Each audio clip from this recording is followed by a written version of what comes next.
com essas tecnologias ao vivo. Nossa. Alguns nomes nos antecedem como perspectiva.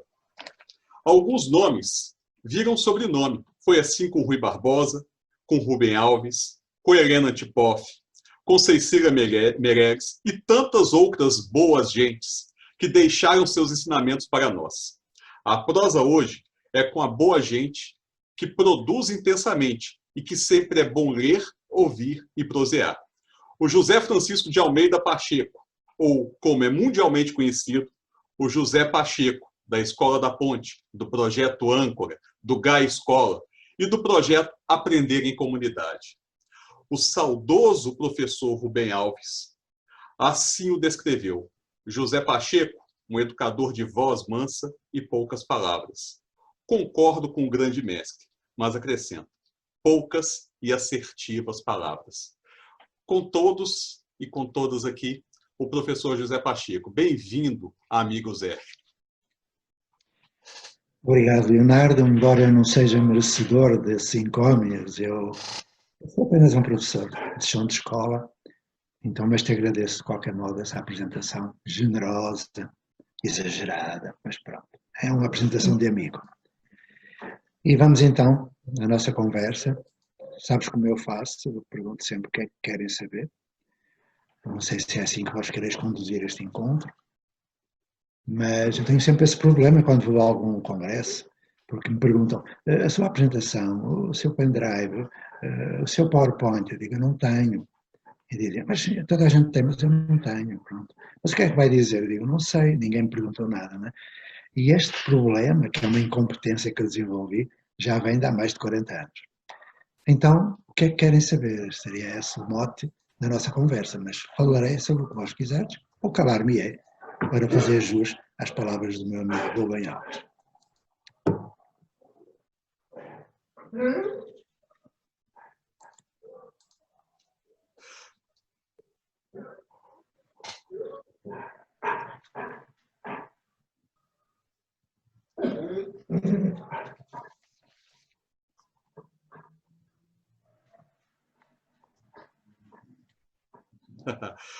Bom, professor, sabendo que essa é uma pergunta importante que sempre nos faz, antes fizemos um levantamento de uma série de questões, de muitas boas perguntas que vieram do país inteiro.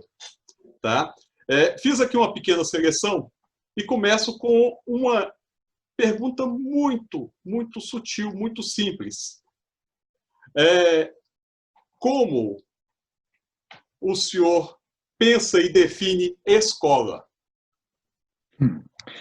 É sabido, não é, que em algum momento, não me recordo quando ou se eu disse, eu terei dito que escolas são pessoas.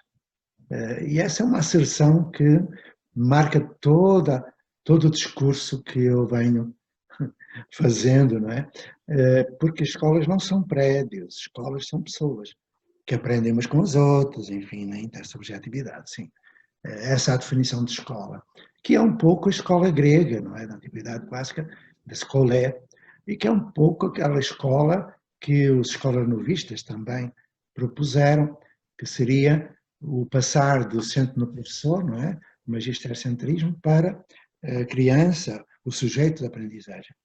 Então é isso, para mim, escolas são pessoas, mas hoje, século XXI, nós não podemos partir só dessa definição de escolas são pessoas, porque quando nós centramos o processo de aprender antropologicamente, ou seja, antropologicamente, que é na pessoa daquele que aprende, nós estamos a contradizer-nos, porque hoje sabemos, através das contribuições da psicologia da educação e outras, que o centro não é o sujeito de aprendizagem, embora o Maturana fale da autopoiese. O centro é a relação entre quem aprende e quem produz mediação pedagógica que suscita a aprendizagem, ou seja, aprendemos uns com os outros na relação. Portanto, o centro, se ele existe, é a relação pedagógica ou antropológica.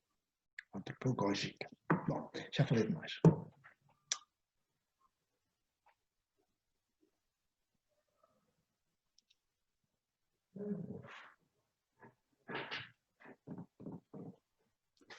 Aproveitando, então, essa reflexão sobre a importância da relação entre as pessoas na construção do conhecimento e do saber, eu tenho aqui uma questão trazida por Angelita Cássia Pessoa. Ela pergunta, justamente nesse processo de relação, como pensar a educação infantil e como podemos inserir a comunidade ao auxílio da mesma. Como devemos abordar o assunto de comunidade na construção das escolas? É bem certo que o positivismo, o cartesianismo do século XIX, quando produz esta escola da modernidade, separou, seccionou, segmentou a educação infantil, educação de adultos, educação, enfim, no campo, educação ambiental, educação. A educação é uma só. A educação familiar, a educação social, a educação escolar, a cargo do Estado. Ela é uma só. E, portanto, quando eu penso em educação, eu não a penso apenas na educação ao nível do infantil. Eu penso ao nível do ser humano, em construção. Então, eu aplicaria à educação infantil aquilo que eu aplicaria a qualquer outro dos segmentos cartesianos que foram instituídos. O que está escrito na Constituição da Federação Brasileira é que a educação é dever da família, sociedade e Estado. Repara que não é ou a família, ou a sociedade, ou o Estado. Não é um ou disjuntivo, é um i, coordenador ou coordenativo.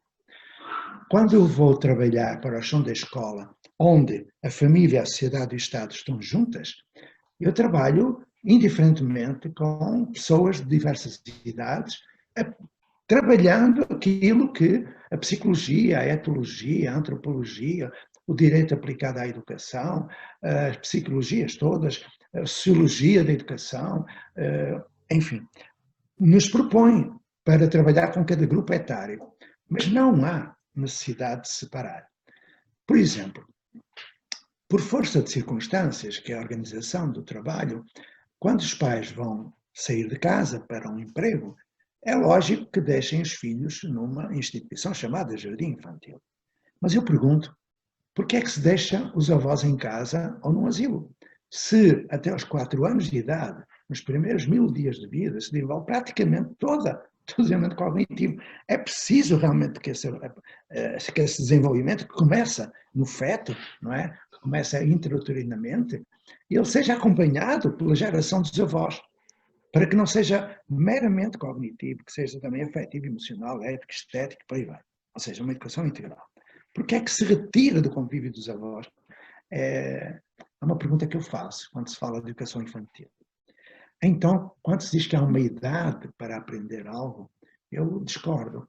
E já agora vou dar 2 exemplos de que não tem nada a ver com educação infantil, educação fundamental, educação no ensino médio, ensino superior, ensino inferior. Isso é uma construção social do século XIX, que correspondeu, digamos, a valores do século XIX, a necessidades sociais do século XIX, mas que no século XXI é obsoleto. Mas não vou dar os exemplos, não seria muito fastidioso para vós. O que posso dizer-te é que eu poderei falar sobre educação infantil, com certeza, mas sem falar só de educação infantil. Se quiserem reformular a pergunta, eu falarei, por exemplo, do processo de alfabetização linguística, de alfabetização emocional, de alfabetização lógica ou matemática, que acontece na educação dita infantil, que não é infantil. Infantil não é um adjetivo. É educação da infância, pronto. Mas não vou falar desses exemplos. Se quiserem, eu voltarei para falar deles. Eu diria apenas que hoje, toda essa construção social do século XIX, que distingue a educação infantil da educação restante, ela não faz sentido. Hoje o que é preciso é repensar e refundar a educação. Isso sim, para que pensemos numa nova construção social. Uma nova construção social de educação para o século XXI. Isso está a acontecer. Porque uma educação que nasce na Prússia militar, no princípio do século XIX, que impõe toques de campainha, uma disciplina imposta, tudo isso que nós conhecemos, que começa na primeira Revolução Industrial Inglesa, inspirada na produção em série, nas fábricas, nas fábricas, que nasce nos conventos e casernas francesas, da monja sozinha em sala de aula, professor sozinho em sala de aula, isso não faz sentido nenhum hoje. Resumindo, poderei falar especificamente de processos de aprendizagem que são atribuídos à educação infantil. Posso fazê-lo, mas peço-vos que penseis nisto, que não faz sentido nenhum manter a construção social do século XIX, com aula, currículo pronto a vestir, igual para todos, no mesmo tempo, sem consideração pelo ritmo de cada um, do mesmo modo, do mesmo método, no mesmo lugar, não faz sentido. Não faz sentido. É uma nova construção social para a infância, para a juventude e para os adultos. Obrigado, Zé. E continuando aqui, aproveitando essa reflexão aí sobre a questão dos valores e essa formação total, global do ser humano, né, numa perspectiva hoje em que a gente se coloca mais frágil do que nunca, né? Afinal de contas, a gente vive a humanidade e a certeza, eu acho que paradoxalmente, a certeza da vida vem com a fragilidade da vida, né? E hoje a gente se une nessa reflexão, numa reflexão extremamente educativa. Nesse sentido, valores são colocados em evidência, né? E aí, aproveitando aqui a pergunta que o professor Alex Lara, de Almenara, faz, eu trago essa questão aqui. Existem alguns privilégios da escola nos valores que ela ensina. Esses privilégios da escola tradicional, que a torne mais eficaz do que a família, a rua ou a internet. Por que as escolas, então, se colocam nesse privilégio, na perspectiva tradicional, e como refletir sobre isso na perspectiva dos valores? É bem verdade que a escola, hoje a escola que nós temos, a escola instrucionista, ela parte de valores que deixaram de ser aqueles que o século XXI propõe. Por exemplo, o valor da competitividade negativa está em contraponto com competências do século XXI, que são a empatia, a solidariedade, a cooperação. E, portanto, quando se coloca um jovem numa escola em que vai competir com os outros para poder entrar numa universidade, esses valores não são aqueles que hoje nós deveremos partilhar. Quando se fala em transição paradigmática, toda a história do Tomás II, lá todo o meados do século XX, nós temos que considerar que essa transição, que não foi realizada no contexto da escola, da modernidade, apelava a outros valores, a novos valores, a valores que humanizariam a escola, um processo de humanização. E nós temos provas no Brasil de que o projeto político-pedagógico das escolas incluem valores que resultam dessa transição. Por exemplo, o valor da autonomia. Porém, esse valor que está escrito em todos os projetos político-pedagógicos, queremos o aluno autónomo, está lá, mas essas escolas não cumprem aquilo que está escrito no PPP. Porque numa aula não se desenvolve autonomia, numa aula desenvolve-se heteronímia. Isto até configura crime de falsidade ideológica, mas não irei por aí.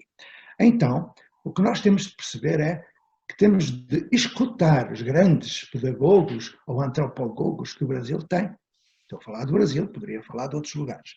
Por exemplo, escutar um Eurípides Barçanufo, que em 1907 cria o seu colégio em Sacramento, Minas Gerais, com valores de uma nova humanidade.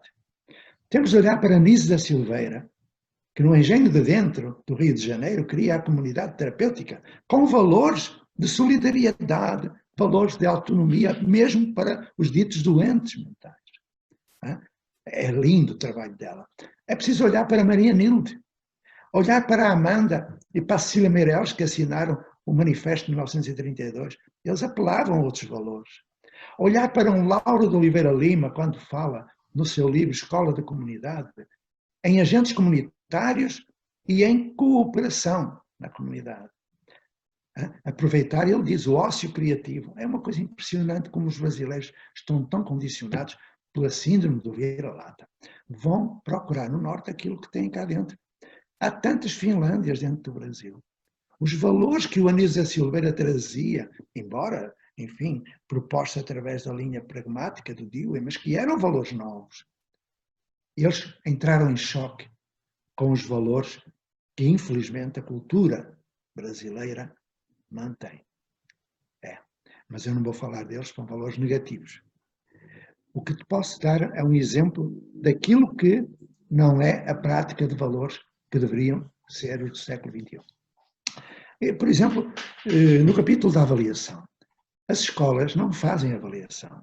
As escolas aplicam prova, pensando que avaliam, e dão uma nota, confundindo avaliação com classificação. É assim. E como é que avaliam?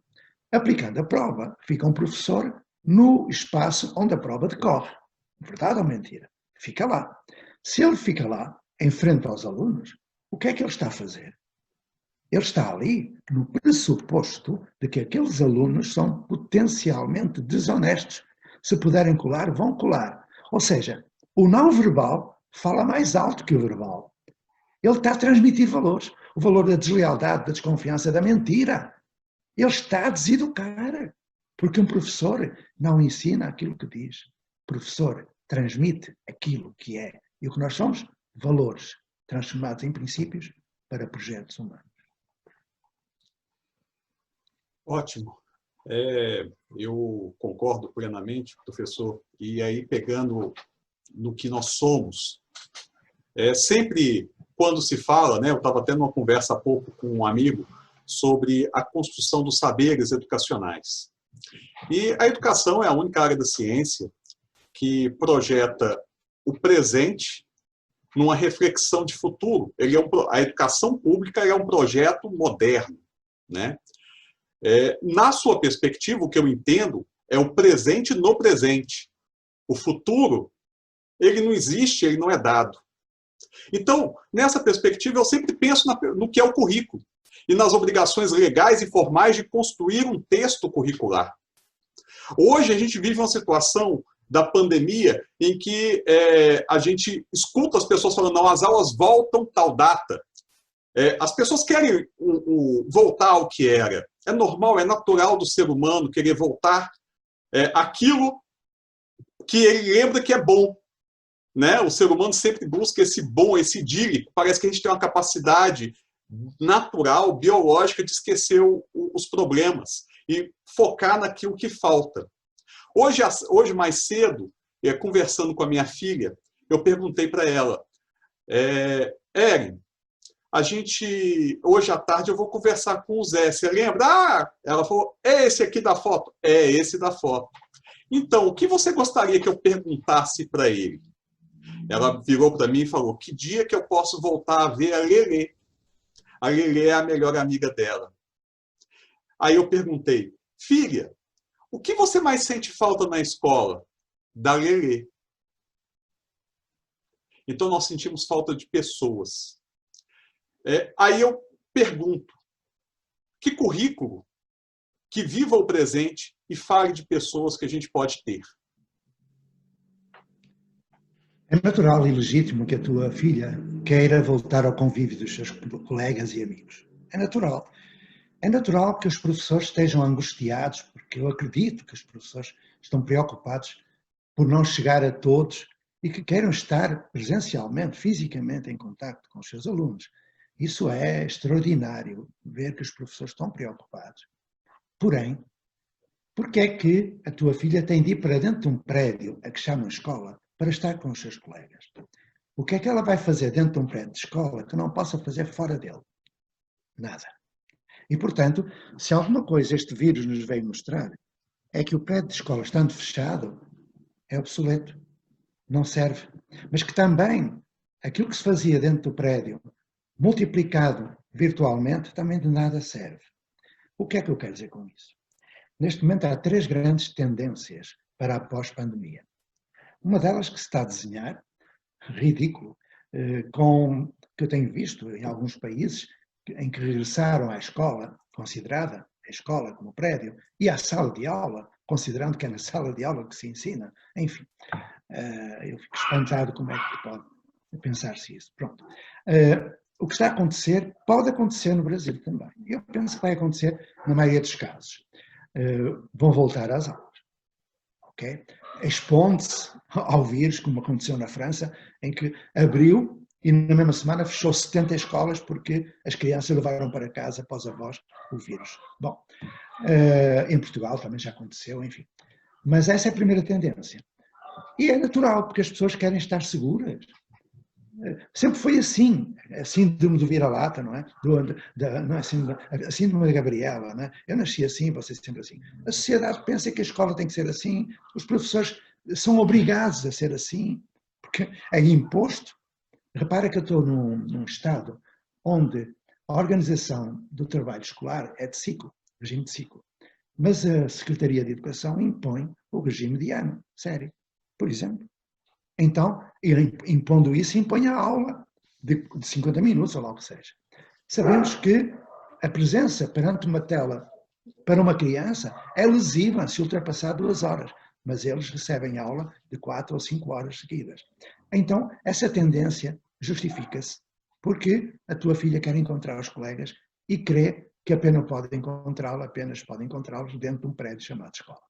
A segunda tendência, eu entendo isso, não tenho nada contra, enquanto se mantiver esta racionalidade administrativa e burocrática, enfim, que não tem nada de científico, porque nada de ciência justifica que haja aula, turma, nada. No século XXI não há um autor, uma teoria, uma proposta que fundamente a existência ou a persistência desse modelo institucionalista. Mas a segunda tendência para mim é mais preocupante, porque sobretudo a partir das escolas particulares. As escolas particulares já perderam metade dos alunos, mas estão agora em contacto com empresas multinacionais, quase todas, empresas de tecnologias digitais, não é? Que colocam na internet tudo o que é conteúdo, adotando um robô para avaliar, está feito já, 2 universidades fazem, e dispensando os professores. Os professores são indispensáveis. Metam bem isto na cabeça, por favor. Mas não como pauladores, papagaios, dentro de uma sala de aula. Porque isso, a inteligência artificial faz melhor, é mais eficaz, mais eficiente. Então esta tendência me assusta. Porque com uma máquina nós não convivemos. Big Brother is watching you. Estou preocupado. A terceira, que é uma terceira via, e última, é aquela que conduz a novas construções sociais de aprendizagem. Dou-te um exemplo.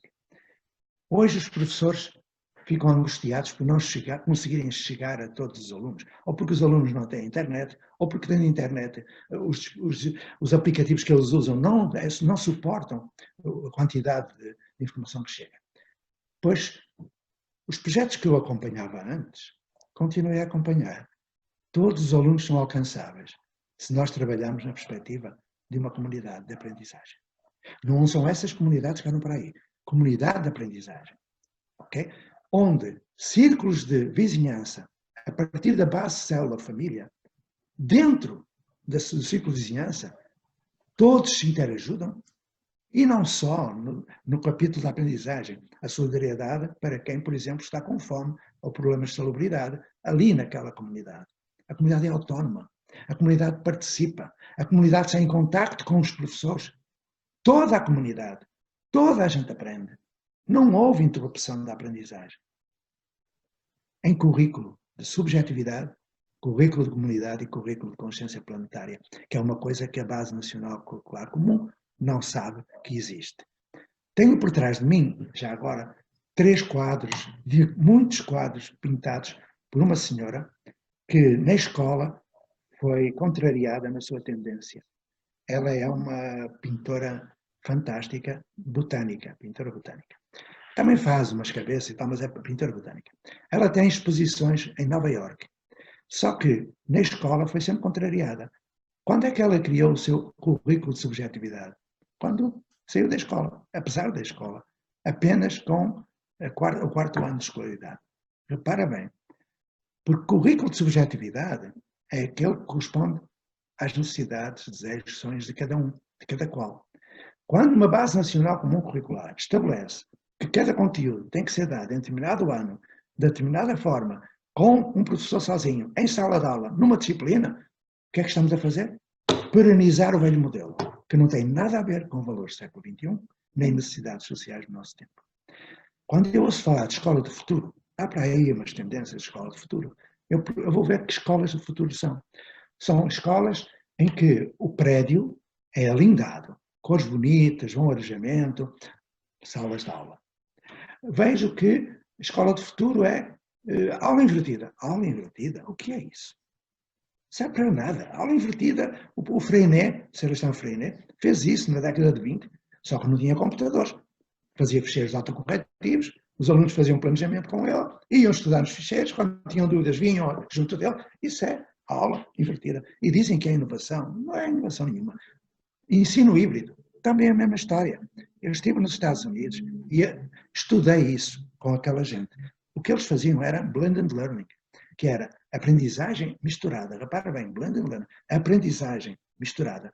Veio para o Brasil como, não aprendizagem, mas ensino híbrido. O que é isto? É preciso aproveitar isso, a gamificação, tudo isso, mas não como um paliativo do velho modelo, que é isso que está a acontecer.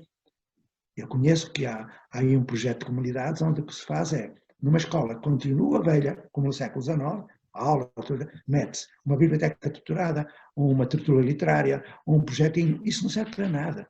Pôr numa escola uma hortazinha, uma meditação, não serve para nada se não mudar a organização do trabalho escolar, a racionalidade e se os critérios de natureza científica não se sobrepuserem aos de natureza administrativa.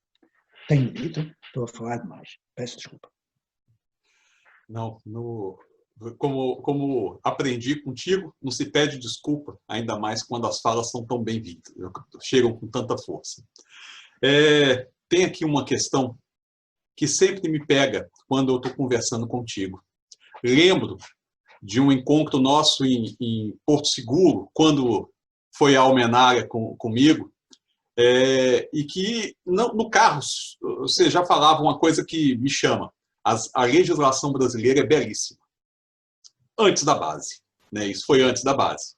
Pouco antes desse texto que foi aprovado. Com todas as suas críticas, a introdução ainda da base continua sendo um texto belíssimo.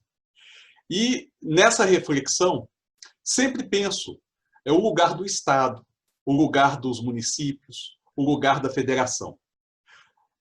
Estou no Instituto Federal, muitos dos nossos colegas aqui recebi muitas perguntas da rede estadual, de rede municipal, perguntando sobre o que fazer.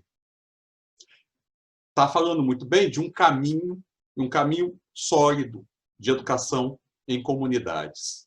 E como o Instituto Federal, como instituições que são pautadas pela legislação brasileira, que seguem determinados princípios, podem pensar e atuar nessa perspectiva junto às comunidades. Aí, mais especificamente, eu acho que o projeto que o amigo apresenta tem muito a ver com o projeto lá atrás, em 2007, de criação dos institutos federais.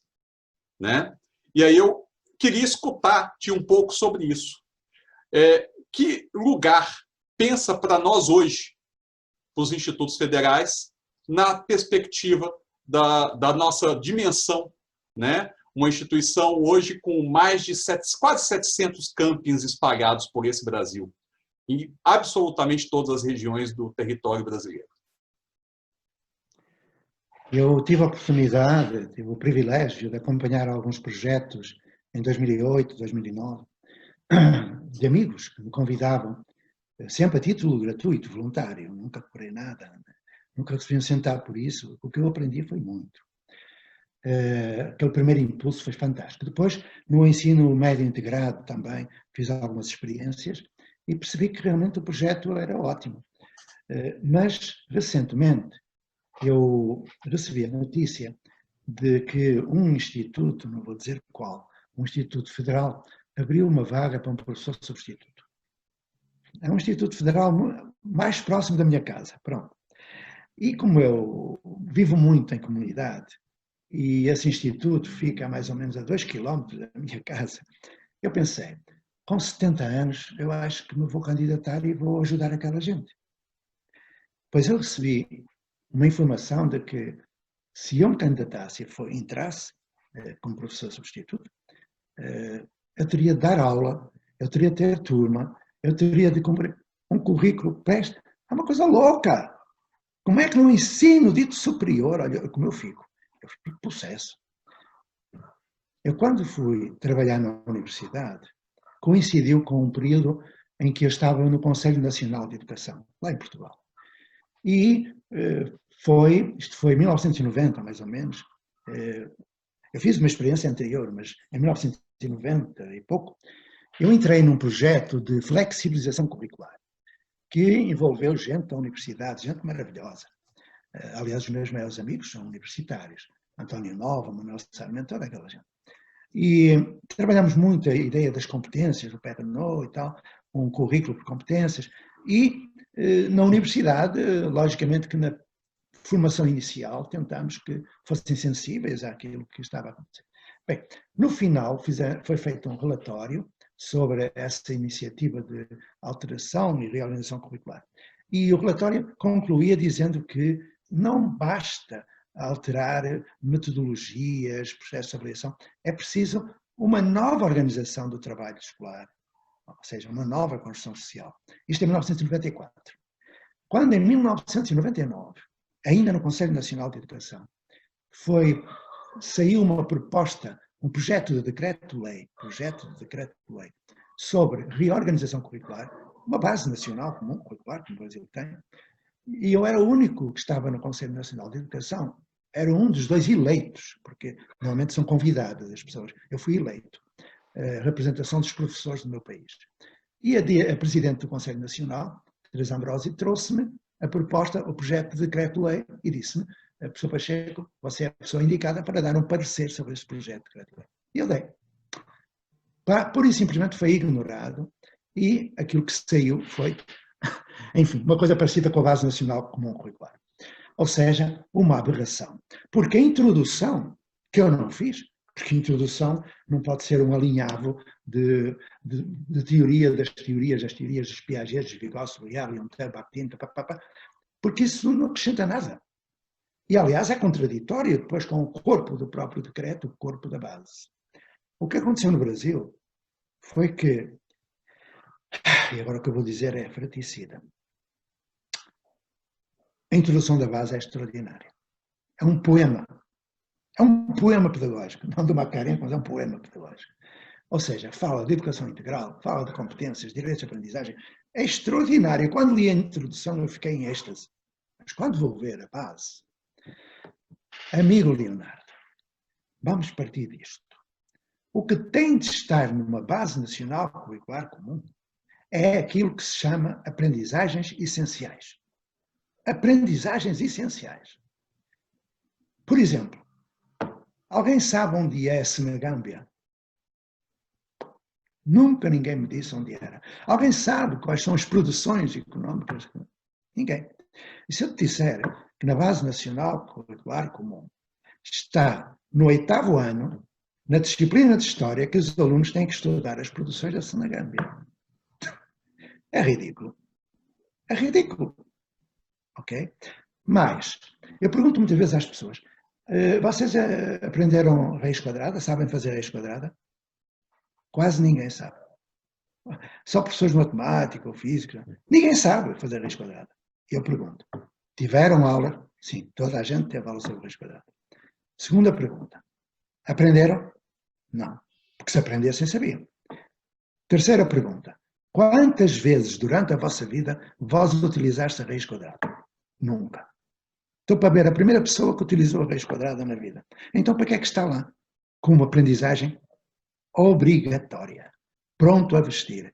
Posso dizer que 80% dos conteúdos que estão na base curricular comum são inúteis, podem ser transmitidas dentro de uma sala de aula que elas não são aprendidas, porque para aprender é preciso que que a aprendizagem seja significativa, ela não é integradora, diversificada, ativa e socializadora. Estou a falar dos princípios gerais da aprendizagem que qualquer professor do IFB, ou do Instituto Federal ou da universidade deve conhecer.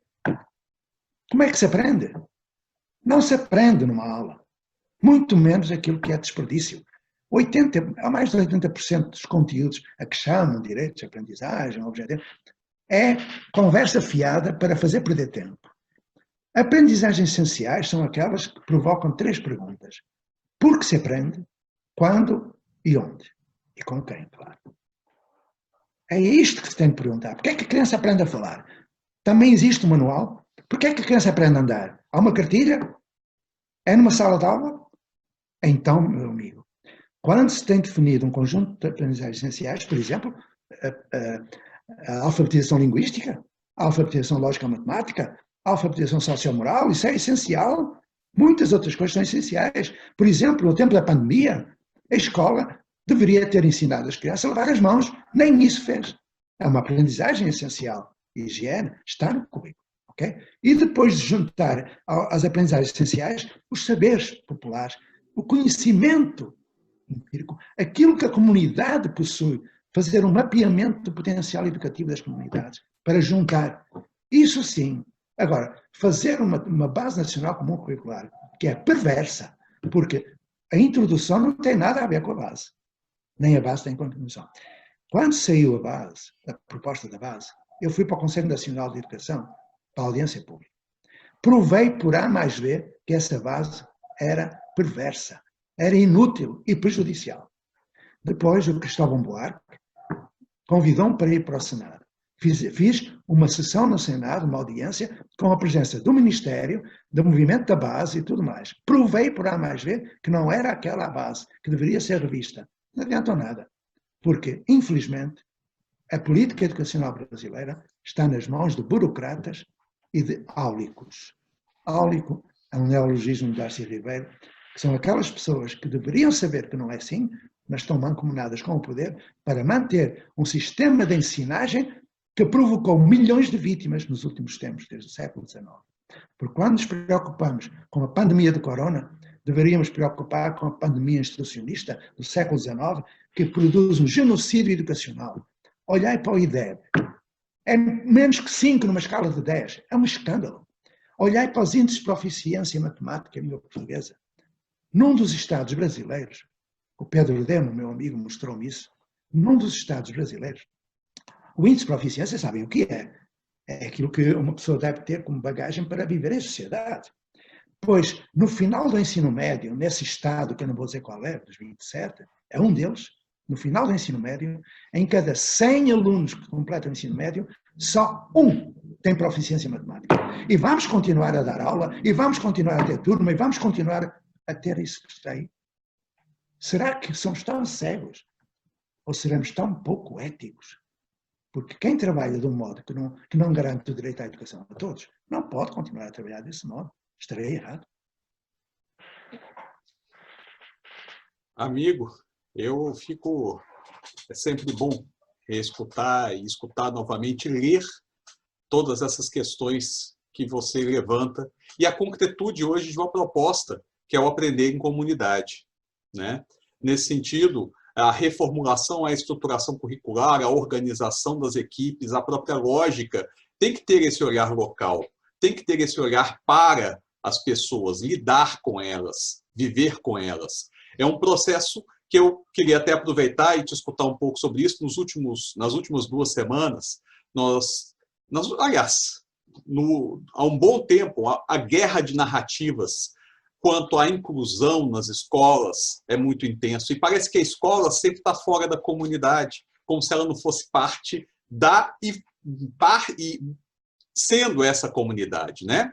O ex-ministro da Educação sai fazendo um decreto extinguindo cotas nas universidades em pós-graduação.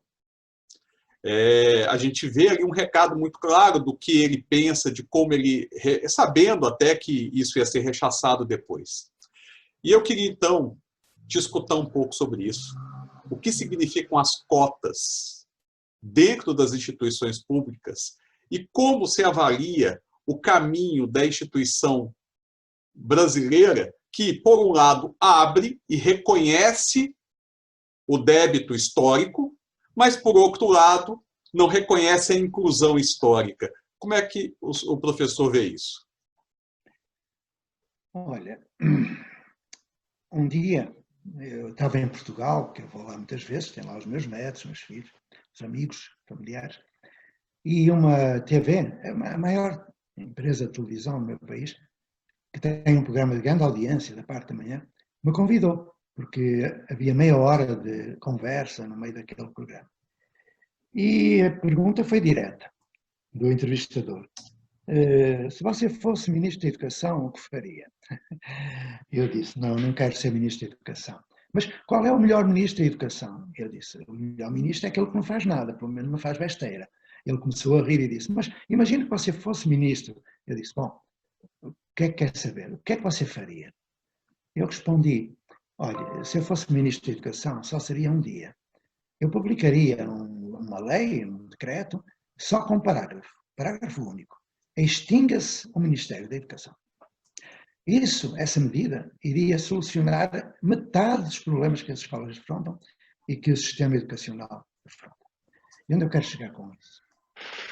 As cotas deveriam ser uma medida transitória, porque se estamos a falar de direito à educação e de correção de assimetrias e desigualdades, teremos de falar de uma mudança estrutural da própria escola, porque as cotas são um reconhecimento de que realmente há uma parcela da população que não tem direito à educação por origem, neste caso, esclavagista ou outra. Então, o que eu proponho é que as cotas, o regime de cotas, que felizmente agora vai continuar, se mantenha, mas que paralelamente a escola pública, não a da rede pública, a escola pública, aquela que a todos acolhe, a cada qual dá condições de aprender, que ela se transforme para que não seja necessário haver cotas. Para que não seja necessário haver cotas. Porque cota é sempre um pouco de assistencialismo. E, portanto, nós temos de mudar a escola para que não seja necessário operar correções a partir de medidas legais, de cota ou outra qualquer. E isso é premente há muito tempo. Eu costumo dizer que o Brasil é uma contradição pura. Tem os melhores projetos que eu conheço no mundo, olha que eu conheço muitos países e conheço os melhores projetos que estão no mundo. Tem os melhores projetos que eu já conheci, projetos educacionais. Ainda há pouco tempo eu fui para a Índia, apresentar projetos brasileiros, fui para a Europa apresentar projetos brasileiros, que muito melhores que os da Finlândia, ou de Singapura, ou dos Estados Unidos, muito melhores. Mas o Brasil despreza esses projetos e o poder público muitas vezes destrói esses projetos. Destrói mesmo. Okay? O projeto Âncora foi destruído. O projeto Âncora é considerado um dos 10 melhores projetos do mundo, há meia dúzia de anos atrás. Então, o Brasil tem os melhores projetos e tem os piores também, porque é contraditório. Tem os melhores teóricos que eu conheci. Eu há pouco referi um vivo, não deveria, porque há muitos outros, mas também tem os maiores falastrões. Eu fico louco quando vou a um congresso, quando ia, não é? E via colegas meus que eu respeitei, que eu respeitava, e a falar que o centro deve ser a criança. Eles dão aula centrada no professor. E no final eu ouvia aos professores que estavam a assistir, é tudo teoria, ele não faz nada daquilo. Então, é esta situação perversa que prevalece. E, portanto, vai ser preciso o regime de cotas durante muito tempo, infelizmente. O regime de cotas e outros. A escola tem de mudar, tem que entrar no 5.0, ela está no 1.0. A escola ignora que na década de 1980, com o aparecimento do computador, entramos no 2.0. A escola continuou 1.0. Criou oficinas, gabinetes, oficinas de computadores. Para quê? É material, enfim, lixo digital acumulado. Depois, na década de 90, o 3.0, a internet. A internet não é uma ferramenta, a internet é uma sociedade generosa, ok? Uma rede. Mas a escola, no 3.0 da EAD, continuou como no 1.0 do século XIX. Entramos no 4.0, inteligência artificial, Wi-Fi universal, tudo isso, e a escola continua no 1.0. Seremos tão cegos? Seremos tão coniventes? O que é que se passa com os professores? E, sobretudo, com os professores da formação inicial? O que é que se passa, meus amigos? Ótimo, professor. Eu estou aqui aproveitando, o pessoal no chat aqui está fazendo muitas perguntas, está aparecendo muita inquietação aqui. Vou começar com a primeira que eu vi aqui, que é do professor Ricardo Magalhães, pró-reitor de ensino, do IFNMG. O professor Ricardo está perguntando e pedindo para o senhor falar um pouquinho mais sobre o aprender em comunidade, mais especificamente na perspectiva curricular. Como é que a escola que existe hoje pode fazer esse trânsito para o aprender em comunidades? Se é o António Carlos, de que eu leio muita coisa, eu lhe agradeço. Gratidão a esse António Carlos. Eu fui mineirinho durante 4 anos e me aproximei. Só que eu sou muito discreto quando vou aprender com esses professores universitários. Ponho-me num cantinho escutando-os e aprendo muito. Portanto, se for isso, não sei se é, mas esta homenagem é para todos. Aliás, já há pouco tinha dito que o Brasil tem, às vezes, aquilo que nem merece, que são professores universitários teóricos, fantásticos, grandes cientistas da educação. Mas então vamos lá ao currículo e como desenvolver em comunidade. Eu acho que o melhor é dar 3 exemplos, porque eu estou a falar, enfim, de generalidades, estou a falar teoricamente, quando eu sou uma pessoa do chão de escola e da praxis. Portanto, eu estou a contradizer. Então eu vou, se me permitires, dar 3 ou 4 exemplos daquilo que é uma educação em comunidades de aprendizagem. Em comunidade de aprendizagem, como eu te disse há pouco, nós teremos de fazer o levantamento de necessidades sociais e pessoais, individuais, da comunidade, ao mesmo tempo que fazemos um mapeamento do potencial educador ou educativo.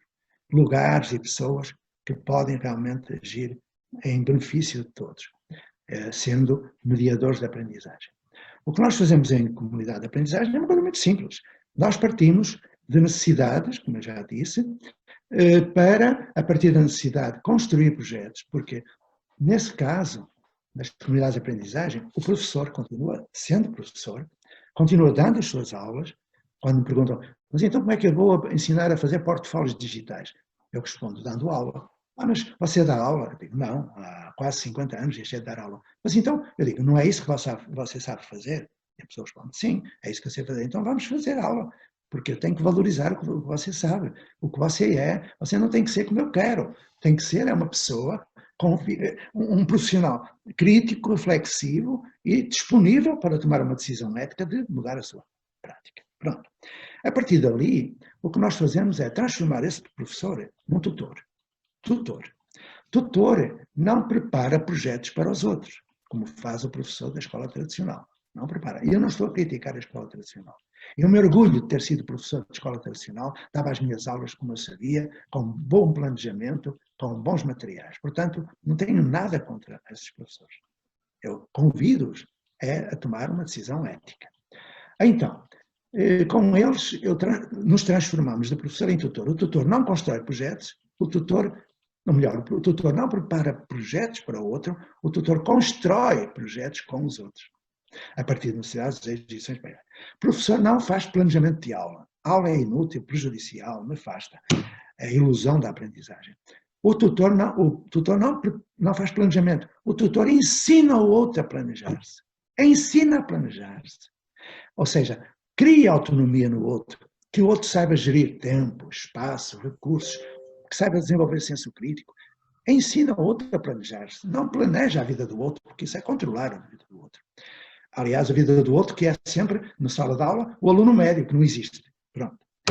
Ou então, proceder, como diria o Comênios, não leves a árvore para a escola, leva a escola para baixo da árvore. Não é nada disso. Não é levar a comunidade para a escola ou a escola para a comunidade. Não é nada disso. Como tu disseste, a escola é um locus de aprendizagem dentro de uma comunidade. É assim que tem de ser entendida. Bom, o tutor não faz como o professor que dá aula. O tutor ensina a pesquisar, ensina a selecionar informação, a analisar a informação, a criticar, a comparar, a avaliar, a sintetizar, a comunicar a informação, processos complexos de pensamento, pensar sobre pensar, metacognição. O tutor tem que desenvolver nos alunos a capacidade de, perante um mundo de informação que a internet é, saber identificar a informação necessária. A partir da identificação dessa informação, eu estou a falar daquilo que está nos livros, meus amigos, e vou parar já. Vou dar 3 exemplos, já agora completo. A partir da informação, através de um processo de mediação pedagógica, o aprendente, o sujeito de aprendizagem, transforma a informação em conhecimento. E quando transforma a informação em conhecimento, porque parte de uma necessidade prévia, ele vai colocar esse conhecimento numa ação, vai socializar o conhecimento, ou seja, vai desenvolver competência. Então, essa competência é testemunhada através daquilo que se chama evidência de aprendizagem. Não é prova, prova não prova nada. Uma evidência de aprendizagem. Pode ser um objeto tridimensional, um texto, tudo que possa ser, um vídeo, uma foto, uma descrição que esteja no portfólio digital. Okay? O que acontece neste contexto de comunidade? Quer dizer, é desenvolvido o currículo de subjetividade. Vou dar um exemplo. Uma menina, vou dar um exemplo brasileiro. Vou dar exemplos brasileiros. Tinha exemplos portugueses, mas vou dar exemplos brasileiros. Uma escola brasileira que eu acompanhei, gratuitamente, voluntariamente, como sempre, uma menina, quando lhe foi perguntado o que é que tu queres fazer, ela ficou a olhar para nós. Porque quando eu pergunto a uma criança, um jovem, o que é que tu queres saber, o que é que tu queres fazer, a resposta é uma pergunta. Ó tio, eu posso dizer o que eu quero saber? Repara bem, Leonardo, o crime que fizeram a esse jovem, que acabaram com a sua curiosidade, mataram a sua capacidade de perguntar, que qualquer criança até aos 5 anos tem. Porquê é que o céu é azul? Não vêm os bebés? Eles deixam de perguntar. Porque passaram já vários anos ouvindo respostas em sala de aula a perguntas que nunca fizeram. Então destrói-se tudo o que é interrogação. Bom, mas quando ela não respondeu à minha pergunta, eu insisti no terceiro pilar da educação. O que é que tu queres ser? Aí ela olhou para mim. Eu não lhe perguntei o que é que queres ser quando fores grande. Perguntar o que queres ser quando for grande uma criança é um xingamento. A criança é, não vai ser. Ela tinha 9 anos. E ela disse, eu quero ser rapper. Rapper, cantora de rap, artista de rap. E eu perguntei, eu posso te ajudar a ser rapper? E ela olhou para mim como quem olha para um extraterrestre, aliás, o mesmo movimento para a sua tutora depois, e perguntou, o tio é mesmo professor? Eu disse, sou. E quer-me ajudar a ser rapper? Assim, também. Bom, essa menina fez um primeiro roteiro de estudo. Aprendeu tudo o que tinha a aprender num projeto de vida, de cantora de rap. E passados 4 anos, aos 13 anos, foi apresentar-se na abertura dos Jogos Olímpicos do Rio de Janeiro, junto à Carol Conká. Tem cantado com o Emicida, com o Criolo, com outros grandes artistas brasileiros. O nome artístico dela é MC Sofia. Foi ao Fora de Horas, é entrevistada. Estou a falar de gente. Escolas são pessoas.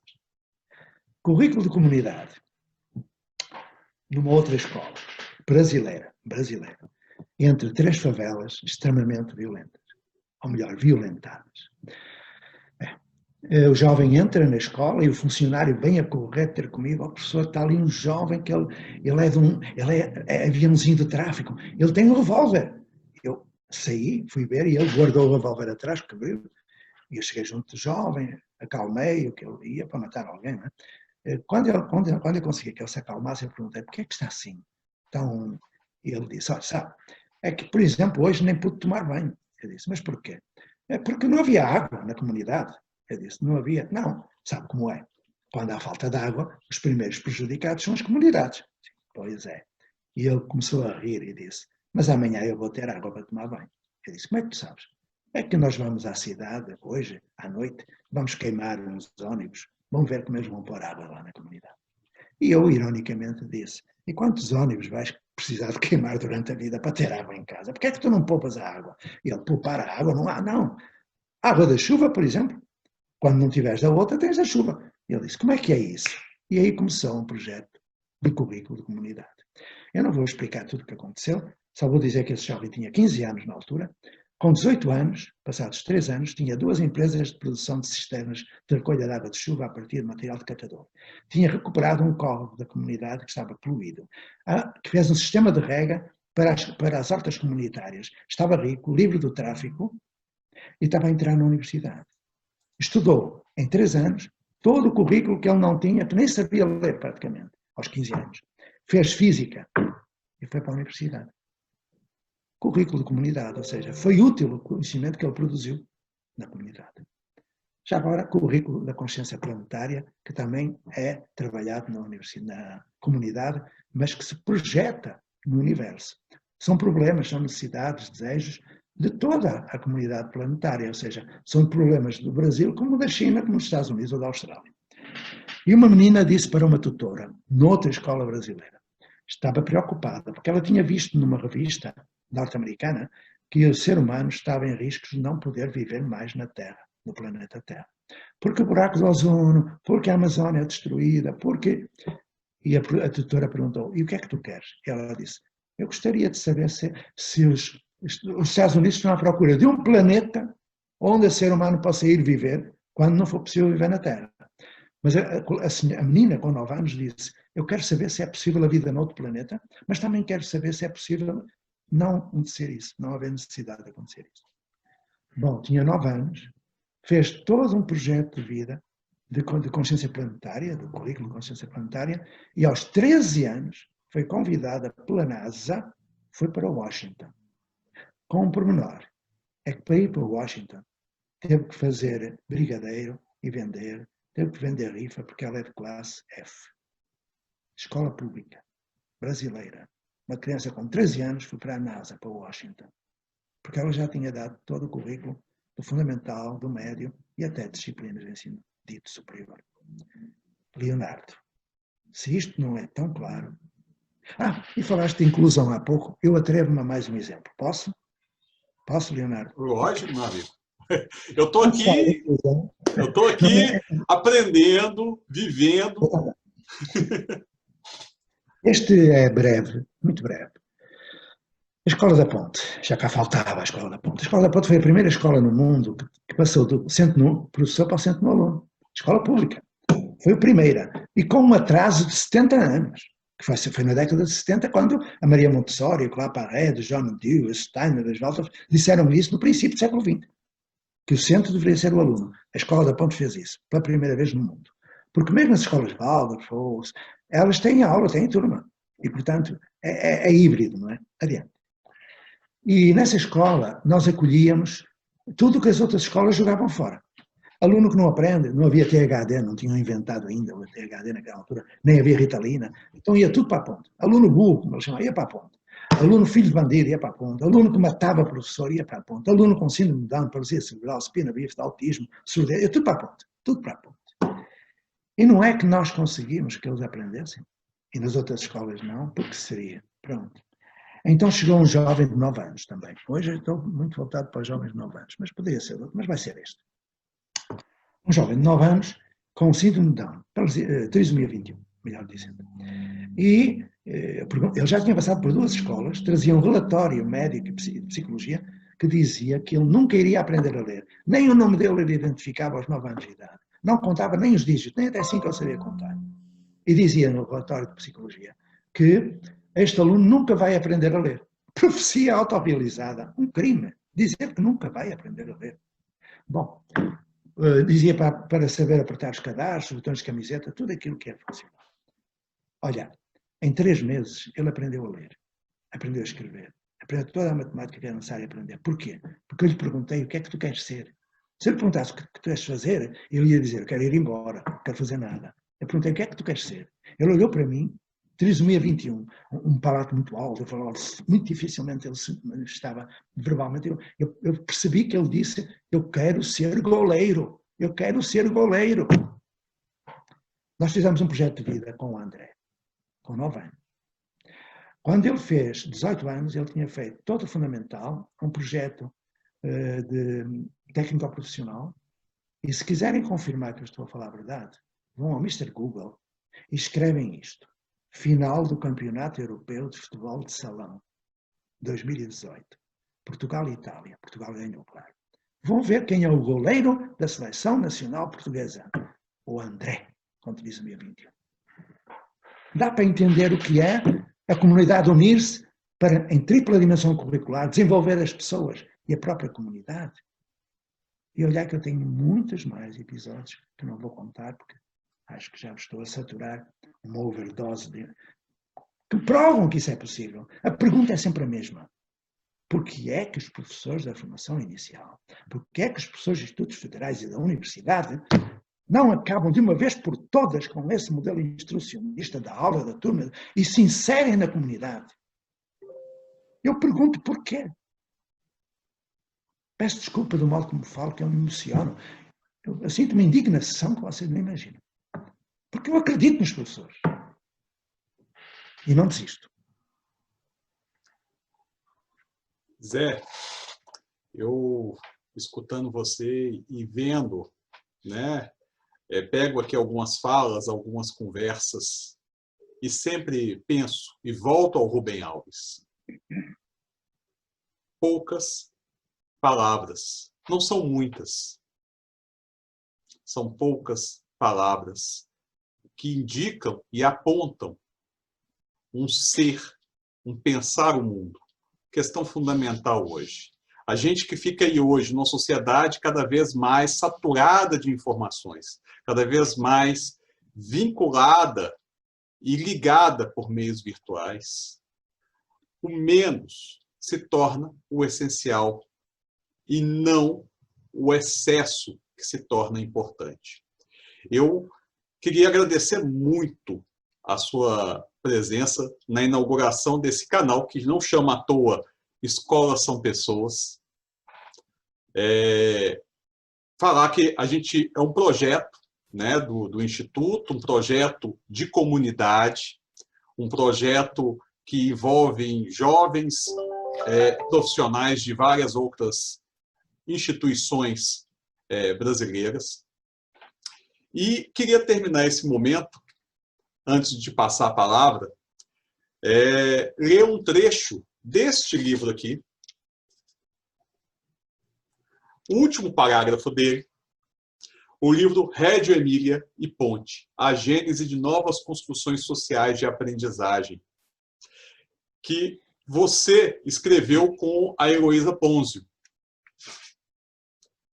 Então, nesse último parágrafo, que sintetiza bem a lucidez das poucas e essenciais palavras, você escreve: vivemos um tempo marcado por uma modernização de racionalidade técnica, burocrática, industrial, numa sociedade da informação caracterizada pelo individualismo. Por essa razão, nas comunidades de aprendizagem, privilegiar-se-á a relação entre pessoas sobre a relação entre instituições, bem como as redes físicas sobre as virtuais. Urge gerar protótipos de comunidades de aprendizagem a partir da escola, embora elas possam ter outras origens. O modelo escolar não é o único modelo de educação, e a educação deverá ser pensada mais a partir das comunidades que servem, do que a partir da instituição, de modo a que os processos de aprendizagem tenham um papel transformador na sociedade. Nesse sentido, será necessário reconceitualizar as práticas escolares para que as escolas se assumam como nodos de redes de aprendizagem, erradicar a segmentação cartesiana e o modelo hierárquico das relações. Curiosamente, nesse último parágrafo, o senhor reafirma, fala o senhor aqui com todo respeito ao amigo, o espaço das relações humanas, em detrimento das relações virtuais. Então, uma última pergunta e também por aqui vamos nos despedindo. Uma pergunta, talvez uma indagação.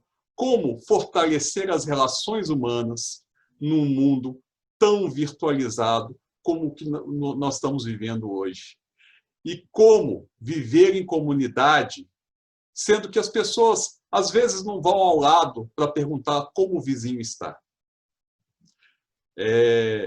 Agradeço muito o momento, professor, e passo para o senhor aí as palavras finais e vamos continuando juntos e juntas nessa trajetória. É falso o dilema que diz ou virtual ou presencial. É falso. Quando nós escrevemos esse livrinho, a minha amiga Heloísa tinha vindo de Módena, de Reggio Emília. Foi em Reggio Emília que, na educação infantil, na educação de infância, pela primeira vez no mundo, numa comunidade de Reggio Emília, o Malaguti criou, pela primeira vez na educação de infância, o paradigma da aprendizagem. Sobretudo, a beleza da arte, a função estética está lá presente. Isso em 1966. A Ponte, que está nesse livro também, foi a primeira no fundamental, a Reggio Emilia no ensino pré-escolar e a ponte no ensino fundamental. Em ambos os casos, o que nós percebemos foi que, quando introduzimos as novas tecnologias, as tecnologias digitais de informação e comunicação, havia riscos muito grandes delas serem assimiladas e não humanizar o processo de aprendizagem. E o que nós fizemos com toda a cautela é aquilo que vamos fazer agora.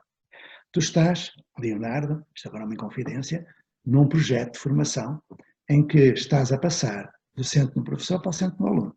Okay? Aquilo que a Ponte fez há 44 anos, que Reggio Emilia fez há 54 anos. Mas vamos sempre a tempo. Um século depois, no Montessori, de lá para a rede. Quando estiver completado esse ciclo de transição do paradigma da instrução para o paradigma da aprendizagem, nós iremos entrar numa transição para o paradigma da comunicação. Iremos fazer inovação. E a inovação acontece quando ela é inédita, ou seja, tudo novo, e a mudança não é inédita.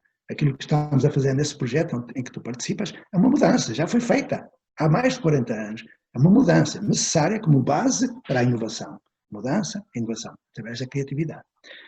A inédita, a inovação, é replicável, porque não vale a pena estar a fazer um projetinho num lugar qualquer. Tem que ser instituinte, estar sempre em fases de reorganização. Tem que ser útil, garantir o direito à educação a todos, senão não é útil, e tem que ser sustentável. Dentro da lei, fundamentada nas ciências da educação. É isso que nós vamos fazer, criando inovação. E nessa inovação, o presencial e o virtual serão coexistentes, complementares e não opostos. A internet é incontornável, mas o professor que continua dando aula na internet, esse pode ser dispensado. Então, o que vai acontecer, Leonardo, se tu quiseres, depois deste ciclo de formação que estás a completar, e se outros também quiserem, já agora deixo o convite, vai começar um segundo ciclo formativo, não é? Agora em julho, agosto, vai começar, leva 1 mês e meio mais ou menos, e as pessoas que nele participarem vão saber passar do paradigma da instrução para o paradigma da aprendizagem. Vão trabalhar como na Ponte, como no Projeto Amplo, como em qualquer projeto da Escola Aberta de São Paulo. A partir daí, Leonardo, nós iremos devolver à educação, refundar a educação com uma organização social, com uma construção social da aprendizagem à medida do século XXI. Espero que tu sejas protagonista dessa inovação, porque eu hoje vejo na internet a palavra inovação à comunidade, não é nada, não é inovação nenhuma. São ilusões de inovação, porque a inovação tem essas 5 características e só pode ser construída, elaborada, criada a partir de uma base do paradigma da aprendizagem. Então, não confundamos paliativos do velho modelo com mudança desse modelo para aquilo que deve ser a educação do século XXI. Agradeço-te o privilégio de estar em contacto com professores, porque é nesse mundo que eu me movimento. Agradeço quem me escutou, agradeço quem fez as perguntas ou não fez, e fico disponível.